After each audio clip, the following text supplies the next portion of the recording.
Olá, bom dia. Bom A gente já dia. está aqui a postos esperando quem quiser bater papo com a gente sobre o futuro do inglês nas escolas. A gente está por aqui, esperando vocês.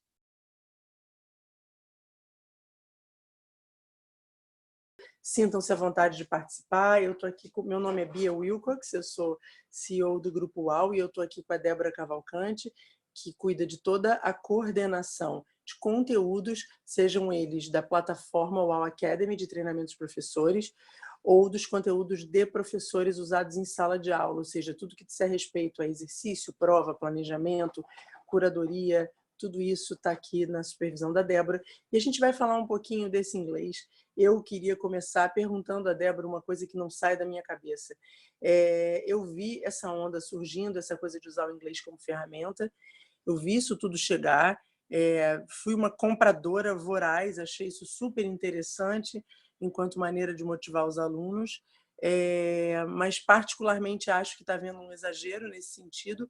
Eu não estou falando das escolas internacionais que têm um currículo internacional. Eu estou falando das escolas brasileiras que contam com 5 horas semanais, na melhor hipótese, 10 horas semanais para trabalhar a língua inglesa e tornar o aluno fluente, quiçá proficiente. Então, eu queria perguntar para a Débora aqui o que ela acha disso tudo e como é que isso chegou, Débora? Assim, como é que você viu isso chegando? Eu sei que você é novinha, mas você deve ter já começado a dar aula de inglês ouvindo esse assunto, né? Qual era a justificativa? Qual era o lado bom disso tudo? Bom dia, pessoal. Bom dia, Bia. Bom, a gente está vendo essa onda aí do CLIL, que é o Content Language Integrated Learning, vindo já tem 20 anos, há mais de 20 anos na Europa. Eu vejo que essa vontade de usar conteúdos, ela surgiu principalmente de uma vontade de motivar os alunos. A gente vê que os alunos na pré-escola ainda são bem motivados, ainda vêm para a escola com muita vontade de aprender, mas isso vai diminuindo ao longo dos anos no ensino fundamental e fica mais crítico ali por volta do Fundamental 2. Então, eu vejo essa vinda do inglês como ferramenta, com conteúdos diferentes, enfim, com o uso de outras tecnologias, para principalmente motivar o aluno, né? Você acha, eu ia dizer para você acha que é só o fator motivação ou existe ainda um movimento de vamos colaborar com as matérias curriculares e aprofundar ou complementar, dando ciências, estudos sociais e outras matérias em inglês? Olha, Bia, eu tive recentemente numa palestra em que a gente estava realmente refletindo sobre isso. E aí o palestrante, ele chegava à conclusão de que o CLIO, ele não é nem ensino de língua, e você não está nem ensinando só a linguagem, nem ensinando só o conteúdo. É uma coisa entre os dois. Então, faz sentido essa ansiedade de que a gente está perdendo tempo, bem entre aspas, aí, ensinando algum tipo de conteúdo, mas ao mesmo tempo a gente também está usando a linguagem de uma maneira natural, né, para o aluno. Então, realmente, a gente está aí nessa metade É um de... limbo, É um né? limbo. Eu tenho muitas dúvidas. Eu vou até aguardar depois a participação. Quem não pôde estar aqui agora, é muito fácil falar com a gente pelas redes sociais, pelo site. O site da UAU é uau.com.br, tem um íconezinho do WhatsApp e fala com a gente na hora. Tem um grupo ali onde eu estou presente. Nas redes sociais eu subi a Wilcox, é muito fácil me achar, enfim. Trocar ideias é uma coisa absolutamente fácil comigo. Eu tenho algumas dúvidas e algumas angústias em relação a isso, porque eu costumo dizer o seguinte: tudo muda, mas o ser humano não muda. As falhas, as apreensões, tudo que o ser humano viveu há 100 anos atrás, ele continua vivendo hoje, né? Com alguma roupagem nova, mas a mesma coisa. Então, o aprendizado de inglês também, a assimilação de uma língua estrangeira não mudou tanto. A gente continua precisando de alguns pré-requisitos para que o aluno aprenda, assimile, para que o aluno seja fluente, seja proficiente. Não tem muito jeito, né? O Brasil é um país onde a criança não ouve inglês naturalmente fora do ambiente escolar. O máximo que ela vai ouvir em casa é se os pais usarem inglês em casa com ela. Mas não é como um mexicano nos Estados Unidos, ou não é como um país onde você estude o inglês como segunda língua e na rua você ouça o inglês, no mercado você ouça o inglês, na loja você ouça o inglês. Não, aqui não. Aqui a gente é um continente, é um país de tamanho continental, em que realmente a língua que eles vão ouvir o tempo todo é o português, salvo algumas exceções, como alguns bairros mais, né, Débora, alguns bairros mais cosmopolitas, mais turísticos. Em Copacabana a gente ouve muita gente falando inglês, Ipanema, aqui no Rio de Janeiro, algumas outras cidades como Salvador, mas em geral não é um país onde as crianças ouçam inglês de maneira autêntica e informal fora da sala de aula.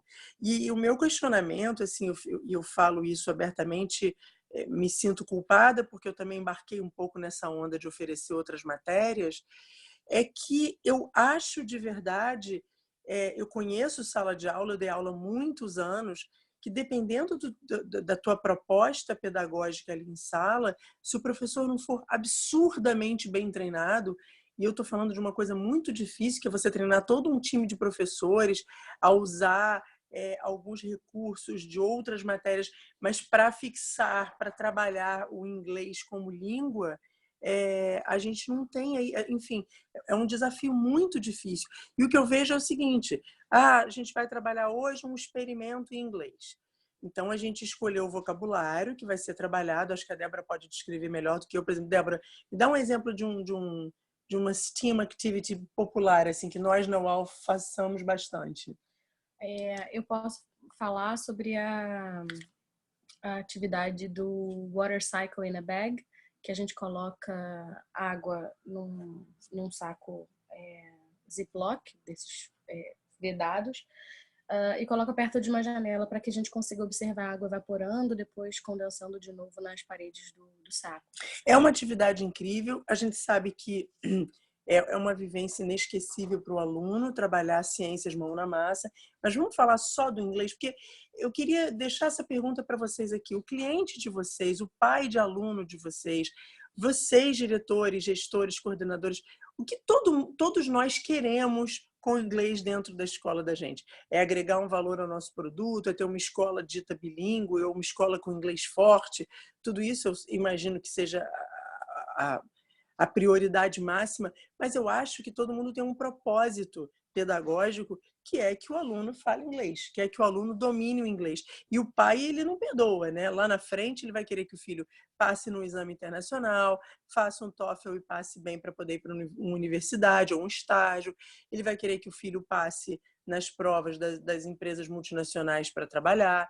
Enfim, vai haver uma série de cobranças em cima do grau de proficiência do inglês do filho dele, e essa conta em algum momento vai parar na escola, né? Então, assim, o meu ponto aqui é exatamente esse. Voltando à atividade da Débora, é uma atividade muito bonitinha. Mas vamos lá, o que a gente consegue fixar, e eu vou usar termos bastante técnicos, o que a gente consegue fixar de linguagem numa atividade dessa, Débora? Então, a gente está pensando nessa atividade para programas com 5 horas ou mais de exposição por semana. O desenvolvimento da linguagem ele precisa desse input, né? Ele precisa dessa exposição à língua. O aluno precisa ser exposto a uma linguagem natural também.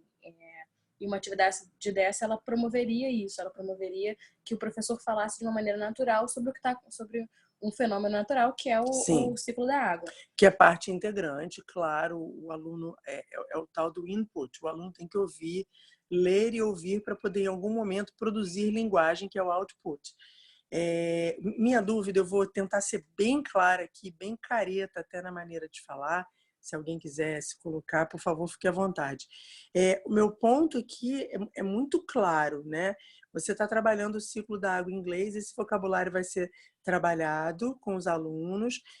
Se o professor for esperto e bem treinado, ele vai fazer o aluno repetir, ele vai fazer o aluno participar. Então, esse vocabulário, esses verbos e essas palavras, o aluno vai dominar desde que depois ele retome isso. Ele tem que retomar na forma de um report, que ele faça um relatório.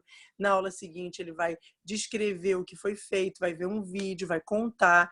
Então, tudo isso faz parte de um processo de repetição para que o aluno retenha essa linguagem que foi apresentada a ele.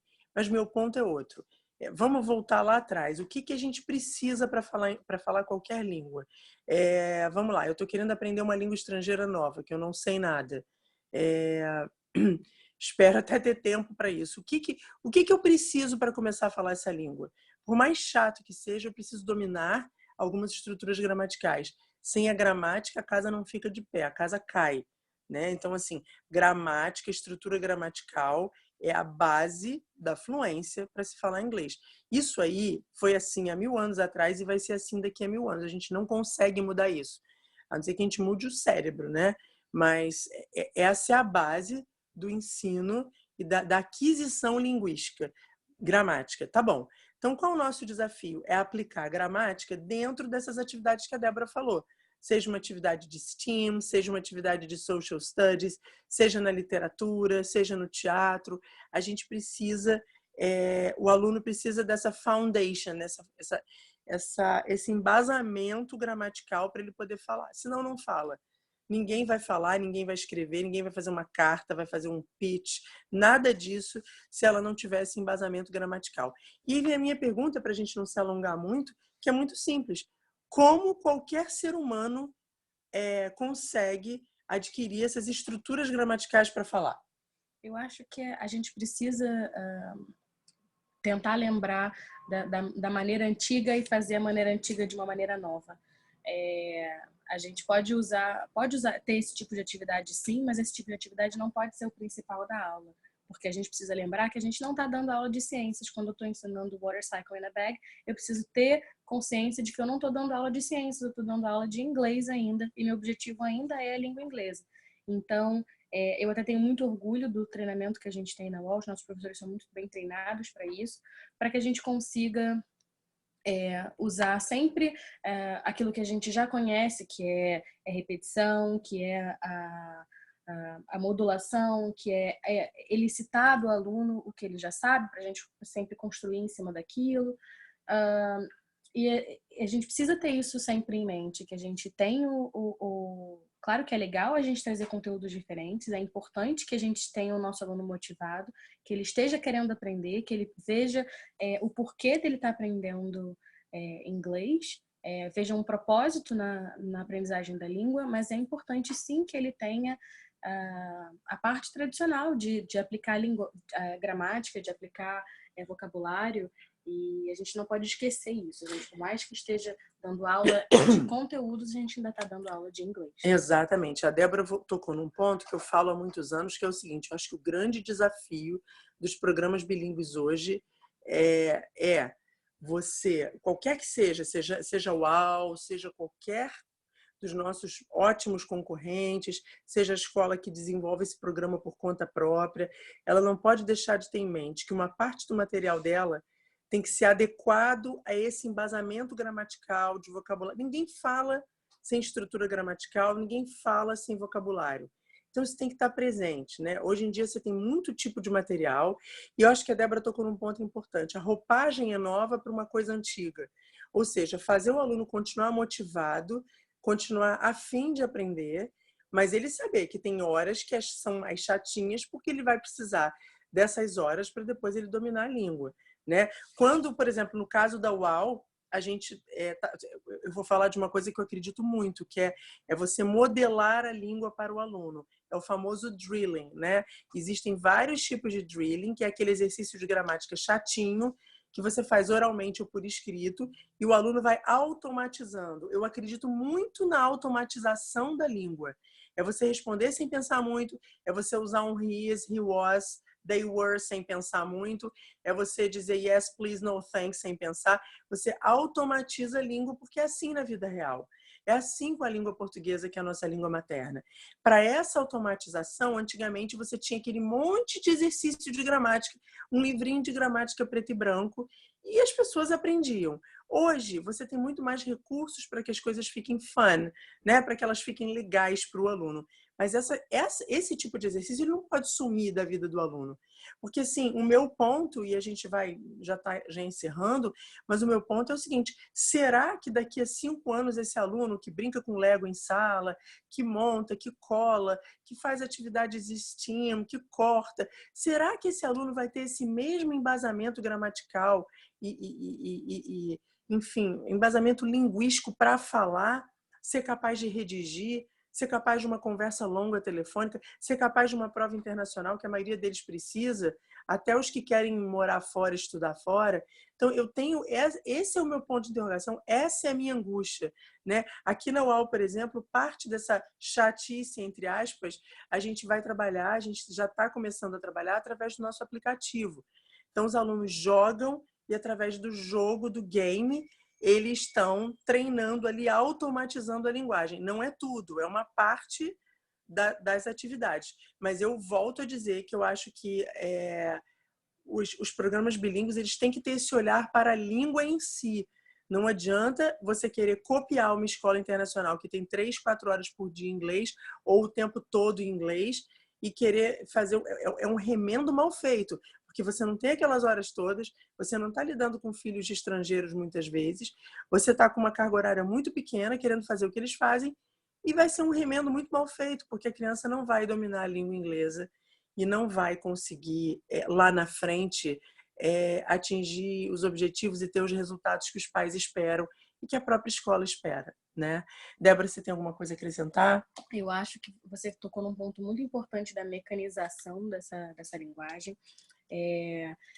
A gente tem isso, prevê isso nos nossos planejamentos, porque é importante que eles pensem nesses pedaços de linguagem pré-fabricados, né? E o aluno consegue, ele é capaz de usar a criatividade e até produzir linguagem, mesmo sem nunca ter escutado isso antes, através dessa mecanização. Ele é uma coisa que ele já tendo esse tipo de input em algum momento, mesmo sem que isso tenha sido formal e por escrito, ou enfim, ele consegue usar e transpor isso para uma conversa longa, para uma redação, como você bem colocou. E é engraçado, né? Eu estou vendo a gente conversando aqui. Eu acho que aquela velha dicotomia entre tempo versus quantidade de coisas para fazer, qualidade versus quantidade, ou seja, se você tem todo o tempo do mundo na escola para trabalhar tudo que você quiser com inglês, você tem um conforto maior, uma tranquilidade maior de que em algum momento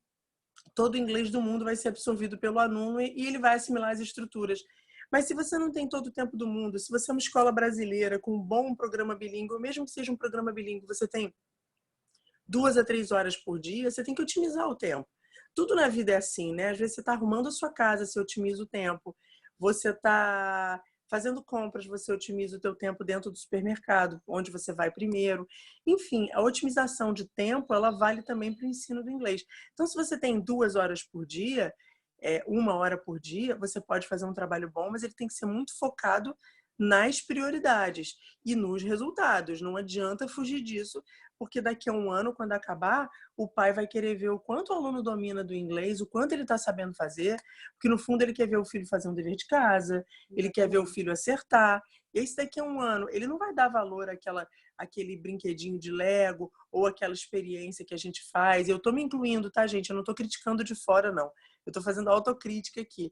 O pai não vai dar valor a coisas que a gente acha incríveis pedagogicamente falando, mas que em relação à aquisição linguística pode deixar a desejar. Quando chegar no final do ano, poxa, mas seu filho fez uma experiência, montou uma ponte numa aula de STEAM, ele programou numa plataforma de programação de coding, ele programou com inglês.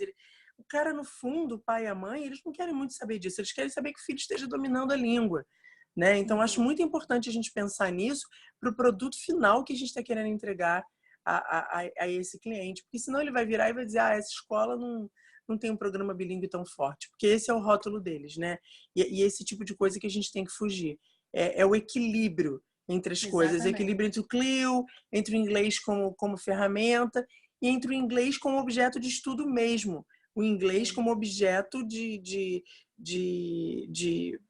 como é que se diz? De estudo, quer dizer, o aluno ele vai estudar a língua, ele vai aprender a usar a língua, vai estruturar a língua, o seu pensamento, enfim. E aí cabe a nós, educadores bilíngues, buscarmos as melhores técnicas, a melhor roupagem, como disse a Débora, a roupagem mais moderna, transformar o chato no lúdico, transformar a repetição na diversão, para que ele aprenda, porque não vai ter muito jeito. O aluno estrangeiro ele vai aprender e vai dominar o inglês repetindo. E talvez o segredo seja repetir mesmo da maneira menos chata possível. Exatamente, eu acho que é isso, a gente tentar achar um equilíbrio. A gente não nega nenhuma das outras metodologias, mas a gente agrega com o que a gente já sabe que funciona, a gente dá essas pinceladas. A gente não precisa usar só uma atividade STEAM, a gente pode ter uma atividade STEAM que não vai ser um tempo pedagógico perdido dentro de sala de De aula. jeito nenhum. Eu queria até reforçar aqui, e fica aí eu faço um pouco, puxo aqui a brasa para mim, para o meu trabalho. Eu acredito muito que tudo isso a gente compensa e a gente melhora com um belo treinamento de professores. Quando eu digo treinamento, não é ficar só discutindo questões teóricas com os professores, ou approaches, ou linhas metodológicas. É o mão na massa do professor. É ele, quando ele receber essa atividade de STEAM, ele entender o que ele tem que fazer com o aluno em termos de linguagem, para o aluno repetir, para o aluno falar. Ele tem que entender o objetivo dessa aula, que no final ele vai sair fazendo isso, ou fazendo aquilo, ou falando isso, ou entendendo aquilo. E isso faz parte de um treinamento detalhado e mão na massa, que nem todos nós conseguimos fazer com os professores o tempo inteiro, mas que eu julgo o maior diferencial. Livro bonitinho, todos os sistemas bilíngues têm. Vocês já repararam? Eu rodei a Beth Educar, eu vi. Todo mundo tem materiais lindos, tem aplicativo, a gente também tem. Nossos personagens são lindos, os nossos valores são maravilhosos. Eu sou muito orgulhosa de ter alunos nossos pequenos trabalhando questões como a vida do Mandela, Frida, Picasso. Eles estão participando das discussões sobre a Amazônia, sobre desmatamento na Amazônia, questões de aquecimento global. Os nossos alunos são muito antenados e cultos. A gente costuma brincar que aconteceu, virou aula na UAL, mas eu não deixo de entender que a gente precisa ter os professores, e é um trabalho árduo, o de treinamento de professor, para que eles estejam prontos a dar essas aulas, para que eles entendam o que é importante em cada aula. E agora o nosso desafio, né, Débora, é tornar esse treinamento de professor algo popular, algo realmente barato, acessível a qualquer bolso de escola.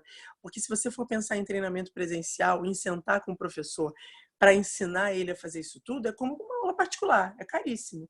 Né? Então, o que a gente está buscando hoje a gente já tem uma plataforma digital e, através dela, a gente poder treinar esse professor, não só o professor da UAL, mas de qualquer outra instituição, que mesmo que não use os nossos materiais, para que ele esteja pronto e aware, né? Ele esteja consciente da importância do ensino da língua em si e de o que ele precisa fazer para que o aluno domine a língua e se torne fluente e proficiente. Então, é um grande desafio. Brincar de programa bilíngue é uma brincadeira séria, com consequências sérias. Eu venho me preocupando muito, venho trocando ideia com algumas diretoras de escola.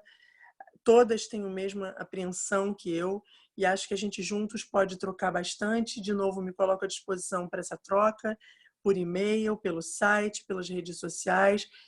O site tem o WhatsApp da empresa, e estamos aqui para trocar ideias com vocês. Exatamente. A gente vai estar muito feliz aí de escutar o que vocês têm para dizer. Tá bom, gente? Obrigada. Muito obrigada e até a próxima. Obrigada, até a próxima. Um beijão. Beijo.